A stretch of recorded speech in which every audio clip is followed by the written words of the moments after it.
എനിക്ക് മനസ്സിലായി. പരീക്ഷയ്ക്ക് മാർക്ക് കുറഞ്ഞാൽ നീ എന്താ പറഞ്ഞ് പേടിപ്പിച്ചേ? പറ, എന്താ പറഞ്ഞേ? മാർക്ക് കുറയുമ്പോൾ എന്തെങ്കിലും പറയണത് അത് അപ്പനമാരും അല്ല എപ്പോഴും പറയും. നീ അങ്ങനെ പറയരുത്. നീ എപ്പോഴും ഈ കൊച്ചിനെ പല പിള്ളേരുമായിട്ട് താരതമ്യം ചെയ്യും. നിന്റെ ഗൗരിക്ക് എത്ര കിട്ടി, അവൾക്ക് ഇത്ര കിട്ടി, മറ്റേ കൊച്ചിന് അത്ര കിട്ടി, ഇത്ര കിട്ടി എന്ന് പറഞ്ഞ് ഇവിടെ മറ്റു പിള്ളേരുമായിട്ട് നീ താരതമ്യപ്പെടുന്നത് അത് പിള്ളേർക്ക് മാനസികമായിട്ട് അതിപ്പോ എപ്പോഴും ചെയ്യണതല്ലേ? അതിപ്പോ ഇന്നലെ ഒരു ദിവസമാണോ അത് ചെയ്തേക്കുന്നത്? അതെ എടി, ഇതിങ്ങനെ പിള്ളേരുടെ ഉള്ളിൽ കിടക്കും. ഇതിങ്ങനെ കിടന്ന് അവർ പേടിയാവും. അത് തന്നെ സംഭവം. അങ്ങനെയൊന്നുമില്ല. ഞാനല്ലാണ്ട് പിന്നെ പിള്ളേര് പഠിക്കണ്ടേ നല്ലോണം? അതിനല്ലേ നല്ലതല്ലേ പറഞ്ഞു കൊടുക്കണം തന്നെ. ഈ ലോകത്തുള്ള എല്ലാ പിള്ളേരും കൂടെ പഠിച്ച് എഞ്ചിനീയറും ഡോക്ടറും ഒക്കെ ആയിട്ട് കളക്ടറൊക്കെ ആയി കഴിഞ്ഞാൽ സാധാരണക്കാർ കുറച്ച് വേണം, വേറെ ജോലി ചെയ്യാൻ ആളുകൾ വേണം. ഈ ഒരു കാര്യം ആലോചിക്കണം. നിൻ്റെ എൻ്റെ മോളാണ് കേട്ടോ. കുറച്ച് നല്ലത് എന്തെങ്കിലും കിട്ടിയാൽ അത് എൻ്റെത്.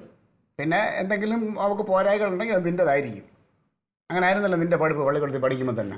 പിന്നെ ഈ കൊച്ചിനെ നീ ഇപ്പോൾ പഠിപ്പിച്ച് അങ്ങ് ഇതാക്കാനും നോക്കല്ലേ. എല്ലാ തന്നെയുള്ളമാർക്കുള്ളൊരു സൂക്കേടാണ്. അവരെങ്ങനെയായിരുന്നു ഇതൊന്നും ചിന്തിക്കൂല.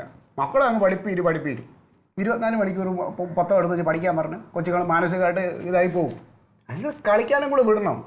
ഞാൻ പറഞ്ഞു ക്ലീറ്റ്. ഇപ്പം അതൊക്കെ പറഞ്ഞ് പരീക്ഷയ്ക്ക് തോറ്റാലും കുഴപ്പമില്ല മോൻ എന്തിനാ ഇങ്ങനെ വിഷമിച്ചിരിക്കണേന്ന് ചോദിച്ചിട്ട് അവള് പറയണ്ടേ ക്ലീറ്റോ?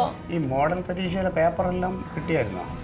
അതൊക്കെ ഒപ്പിട്ട് കൊടുത്തോ? അതിൻ്റെ മാർക്ക് ഒന്നും തോറ്റിട്ടൊന്നുമില്ലല്ലോ. ഇല്ല. പിന്നെ അത്രയൊക്കെ പഠിച്ചാൽ മതി അവള്. അത് അങ്ങനെയൊക്കെ പറഞ്ഞ് സമാധാനിപ്പിക്കുക. അത് അങ്ങനെ എന്തോ ആണ്.